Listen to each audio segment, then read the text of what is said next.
कोकणातली खाद्य संस्कृती ही ज्याला आपण सस्टेनेबिलिटी म्हणतो त्या प्रकारामध्ये मोडणारी आहे. कारण इथे जे काही पिकवलं जातं, उगवलं जातं, त्याचा अगदी काटेकोरपणे वापर स्वयंपाकामध्ये केला जातो. गेले 2 दिवस आम्ही संगमेश्वर इथल्या तुरुळ या गावातील रस्टिक हॉलिडे या रिसोर्टमध्ये राहत आहोत.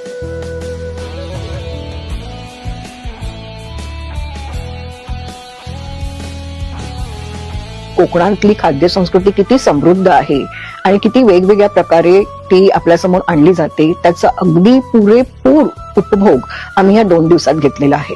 तांदूळ म्हटल्यानंतर ब्रेकफास्ट मध्ये तांदळापासून बनवलेले ताकपोळे असतील किंवा मग मुख्य पदार्थांमध्ये मेन कोर्स मध्ये साधा भात, वरण भात असेल, मसाले भात असेल, त्याचप्रमाणे डेझर्ट म्हणून शिरवळ्या नारळाच्या दुधातल्या असतील किंवा पातोळे असतील, ह्या सगळे वेगवेगळे प्रकार आम्हाला इथे खायला मिळाले. युजली आपण जेव्हा रिसोर्टमध्ये जातो त्यावेळेला तिथली जी स्थानिक खाद्य संस्कृती आहे ती तिथे मिळेलच याची खात्री देता येत नाही. पण ह्या रिसोर्टमध्ये मात्र त्यांनी अगदी मुद्दामच कोकणातली जी खाद्य संस्कृती आहे ती लोकांपुढे आणण्याचा प्रयत्न केला आहे. त्यामुळे रस्टिक हॉलिडेमध्ये आल्यानंतर तुम्ही खात्री बाळगून राहा की तुम्हाला इथले स्थानिक पदार्थ खायला मिळतील, इथली खाद्य संस्कृती अनुभवायला मिळेल.